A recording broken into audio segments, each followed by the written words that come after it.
పుట్ట వెంకట మాధవి.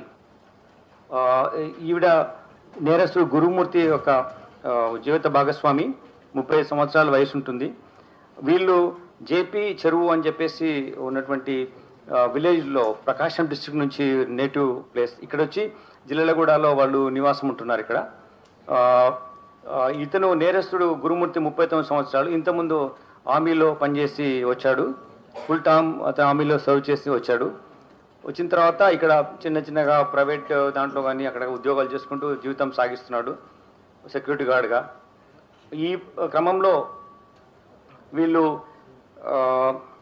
వీళ్ళకిద్దరు వాళ్ళకున్న ఇద్దరు ఉన్నప్పుడు వీళ్ళు ఈ సంక్రాంతి సందర్భంగా వాళ్ళ పిల్లలతో పాటు ఈ డిసీజ్ యొక్క రిలేటివ్స్ ఇంటికి వెళ్ళడం జరిగింది. వెళ్ళి అక్కడ ఉండి మళ్ళీ రిటర్న్ వచ్చడం, మళ్ళీ రావడం, మళ్ళీ వెళ్ళడం జరుగుతుంది. ఇట్లా సంక్రాంతి ముందు రోజు, సంక్రాంతి రోజు కూడా జరిగింది. 15th నైట్ వచ్చారు.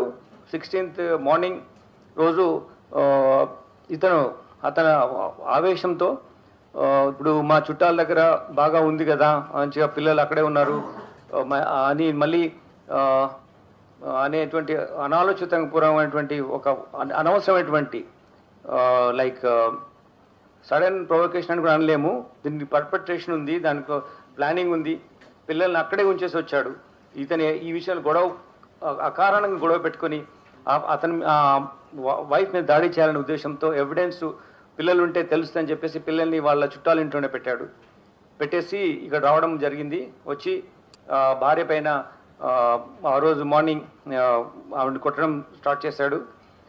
తీసుకెళ్ళి గోడకు ఆవిడ తలను స్మాష్ చేశాడు, గట్టిగా కొట్టాడు గోడకి.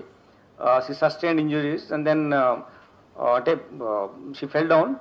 అప్పుడు పైన కూర్చొని గొంతు నులిమేసేసి ఆవిడ చంపడం జరిగింది. ఇది ఎలా మనకు తెలిసిందంటే ఈ జరిగిన విషయాలన్నీ కూడా తర్వాత తీసుకెళ్ళి నది అక్కడ చెరువులో ఎలా వేశాడు అని అన్నీ కూడా, ట్యాంక్లో ఎలా వేశాడు అనే అన్నీ కూడా మనకు వీళ్ళ ఈరోజు వస్తువు వెళ్తున్నాడు కదా, మేము అతను ఎంక్వైరీ ఎగ్జామిన్ చేస్తున్నాం, మళ్ళీ పంపిస్తున్నాం, మళ్ళీ వస్తున్నాడు. ఆ ప్రాసెస్లో ఈరోజు ఉదయం ఈ అమ్మాయి చనిపోయిన వాళ్ళ అమ్మాయి మేనమామకు ఇతను చెప్పాడు జరిగింది ఏంటి ఇట్లా అని చెప్పేసి. ఆయన ముందు కన్ఫెస్ చేశాడు.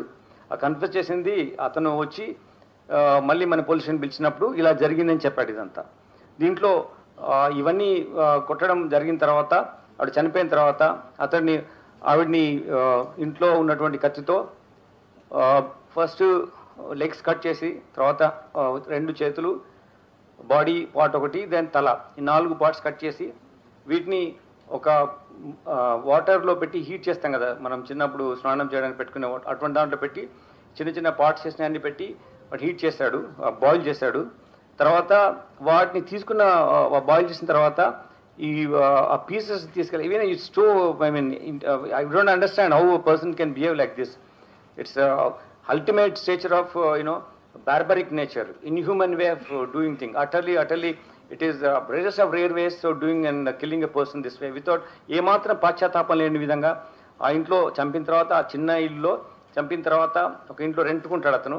చంపిన ఆ బాడీలో ఉన్న పార్ట్స్ తీసుకెళ్ళి ఒక పెద్ద స్టవ్, వాళ్ళ ఇంట్లో ఎవరు గెస్ట్లు వచ్చినప్పుడు చేయడానికి ఒక స్టవ్ ఉంది, దానిపైన పెట్టేసేసి ఆ సిలిండర్ కనెక్షన్ ఇచ్చేసేసి ఈ బాడీ బాయిల్ చేసిన పీసెస్ని ఆ మంటలో పెట్టి కాల్చిన తర్వాత అన్ని పీసెస్ కాల్చిన తర్వాత అప్పుడు అతను అవి తీసేసి ఒక పెస్టల్తో దాన్ని రోకలి బండ దాంతో తీసుకొని ముక్కలుగా చేసి, అది వేడి అయింది కాబట్టి అది చాలా ఈజీగా ఉంటాయి కాబట్టి దాన్ని పగలగొట్టడం జరిగింది. చిన్న